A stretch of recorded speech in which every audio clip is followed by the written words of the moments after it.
Hey everyone, in this video I'm going to be making a quick unboxing video of the Shun Sora. It's pretty much the entry-level line of knives with the Shun. I actually got this little guy at Costco. I'll talk about why I like it and why I don't like it, and why I would actually suggest most likely buying a set from somewhere like Amazon or somewhere else. First and foremost, like I said, the Shun Sora is the entry-level sort of knife that Shun creates. It has a couple of major differences. I'll make a separate little video explaining exactly what those differences are. But most important, I guess, or the most notable differences are, number one, it has a composite or a plastic handle versus the sort of pocket wood or whatever they call it handle that the other knives have. And number two, it's actually only two pieces of steel folded on top of each other versus I think it's the 32, the Premier and the Classic and the other lines have. So the end result is that you get a knife for much cheaper, about half the cost that you would pay for a Classic and maybe about a third of the cost that you would pay for a Shun Premier. But at the end of the day, since it's still VG10 steel, the cutting and all of that stuff is exactly the same. So the Shun Sora also, I think, has a 10-year limited warranty, whereas the Classic and the other lines, the Premier, etc., all have a lifetime warranty. So that's another thing to consider. But at the end of the day, I mean, what does a warranty really cover? It doesn't cover chips, it doesn't cover broken stuff that's caused by you. So I mean, what's really going to happen? It still has a full tang and everything, so it's not like this thing's going to shatter off. And even if it does, after 10 years, really, who cares? So first and foremost, I'm going to go over what's on here for you. I'll turn it around so you can maybe see it a little bit. Traditional handle design, whatever. Stainless steel logo, whatever. Full tang, which is important. It has two layers of metal sort of welded on top of each other, flattened on top of each other. That's important. VG10 steel, that's what all the high-end knives have except for SG2. It has a hamon, whatever. It looks really cool. It's polished stainless steel. And I guess the end result is, like, it's still, as you can see right here, it looks gorgeous. But at the end of the day, it does have a little bit of a cheaper price because it is actually a cheaper to make knife. So this is the set from Costco. I think it's like 300 bucks out the door, including everything. It's an 8-piece set. What that means is that you get the block, which is right there. You get a paring knife, which is right there. You get a 6-inch utility knife. You get a 6-inch chef's knife. You get this weird super utility knife, as they call it, which is pretty much a sandwich knife. You get a sentoku knife, which is like a, I don't know, pretty much a Japanese chef's knife. You get an 8-inch chef's knife. You get the honing steel. And then, like I said, you also get the block. So it's 8 pieces. And just, I guess, a quick note. Like I said, it's nice to have an 8-piece set versus like the 6- and 7-piece sets that you would normally buy from a regular cutlery store or a kitchen store. But is it really 8 pieces? Number one, like they always do, one of the pieces is the block. That's normal. But number two, you'll notice you get 2 chef's knives, which is, where is it? That guy, the 6-inch chef's knife, and the 8-inch chef's knife, which is sort of worthless, I think. You get a 6-inch utility knife, which is nice. But you also get this weird sandwich knife, which is, I mean, it's a good knife if you're going to have one. It's nice to have one. You can do tomato slices. You can do other weird things with it. It has that weird sort of shape that I'll show you in a little bit that you can use to, spread jams and jellies and mayonnaise and sauces and stuff on bread. But I mean, at the end of the day, when you're going to use a super high-end knife to make a sandwich, it's probably going to chip at your mayonnaise jar. It's going to scratch little pieces of plastic in there. It's just not the best thing to use a high-end knife for, so I don't really see the point of that. So at the end of the day, you're getting a lot of, I guess, redundant knives with this, which is normal when you're getting a set, but the level of redundancy in this is pretty crazy. 2 chef's knives plus a Japanese chef's knife, a utility knife plus essentially a sandwich utility knife, and then a paring knife. Like, the only real crazy stuff that you'd be getting in this that you really need is a chef's knife, a utility knife, and the honing steel, and the rest of the stuff is pretty redundant, I think. With that said, let's open it up. I actually haven't opened this little guy up yet. It's still made in Japan, which is actually pretty cool. So let's open it up.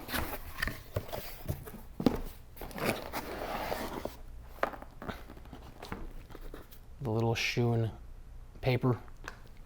You can see in here it's well packaged like always. Pull this little guy out. And grab this.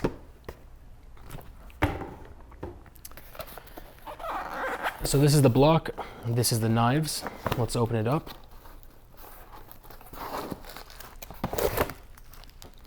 These are how the knives come. Pretty much any of the Shuns you get are gonna come like that. And this is the honing steel.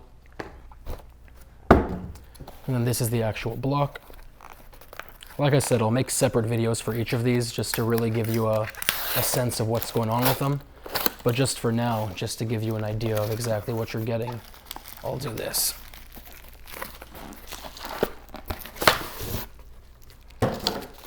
Okay.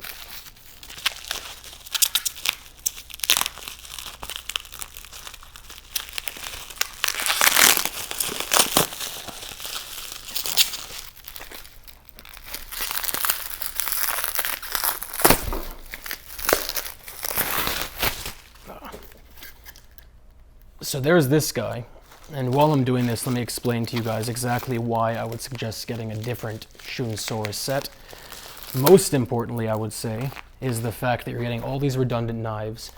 You're not getting a set of shears, you're not getting a bread knife, which I think are the two most commonplace beginner's things you would like in a knife set. So you get a bunch of knives that don't really make much of a difference, like a 6-inch versus 8-inch chef's knife. You don't get a bread knife, you don't get shears, you get a weird sandwich knife that really, when are you ever going to use if you're going to be logical about it? Unless you really like making high-end weird sandwiches. I'm just going to shred my hands in a second, I can already tell. There we go.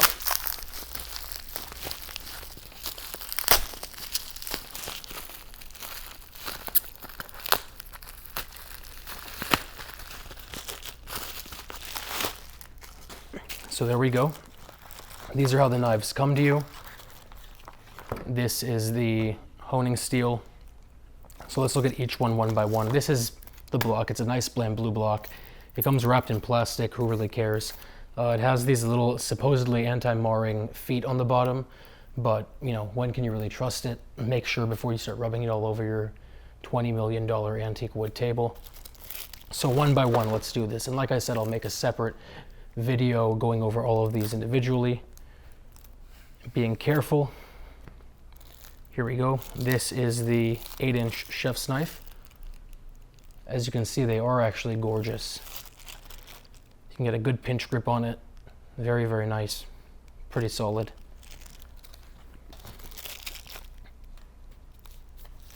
This is the weird little utility knife I was telling you about. Again, it's definitely gorgeous. But I mean, really, when are you going to be using something like this?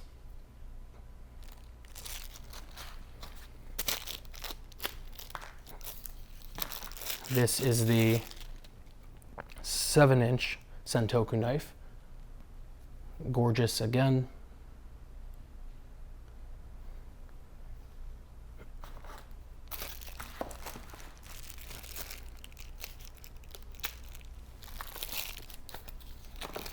As you can see, here is the 6-inch chef's knife.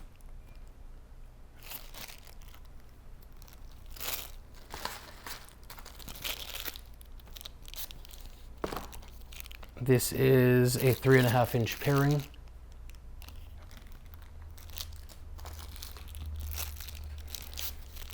And then the, I believe it's 6-inch, yeah, 6-inch utility knife. So this is what I meant. Sort of a worthless knife, good knife, good knife, good knife.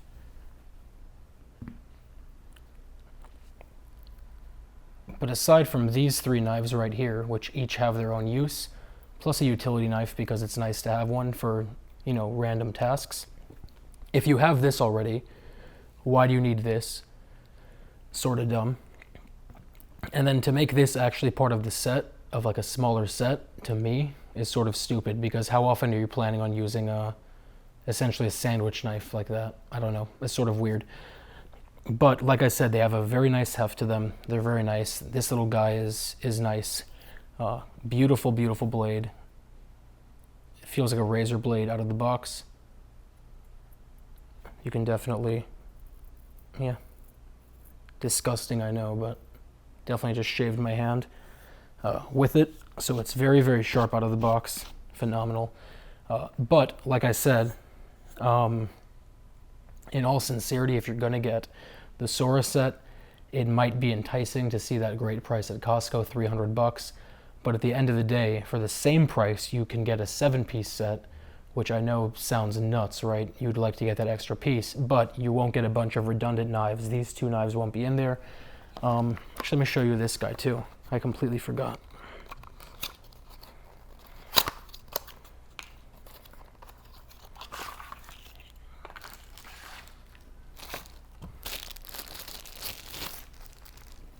So this is the honing steel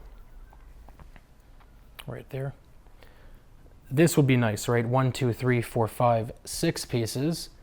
And then normally you'd get something like a bread knife as well, or a pair of kitchen shears. That's a useful set. This is useful if your hands are too small or, or smaller, in which case this would not be useful. You wouldn't want it. I don't know how often I don't know. This is just weird to me. I don't know why they would throw it in there for you. But what can you do? End of the day though, very well built knives, you can tell. The handle is actually very, very comfortable. The blades are extremely sharp. They look gorgeous, as I hope you can tell from this, this video. And I'll do those up close videos soon to actually show you each of them, individually. But, I would highly suggest this to somebody who is looking for an entry-level set of Japanese knives. I'll put a link down below to a set that I think would probably be the best if I were getting this again. I'll probably return this to Costco and get a smaller set down the line. I'm not 100% sure. This is actually, it was more just to see what it's like and possibly use them. I might use them as a secondary set of knives just for, as like beaters, a worst case. But let me know if you guys have any questions. Let me know if you have any concerns. And, say whatever you want down in the comments. And I will talk to you guys very, very soon.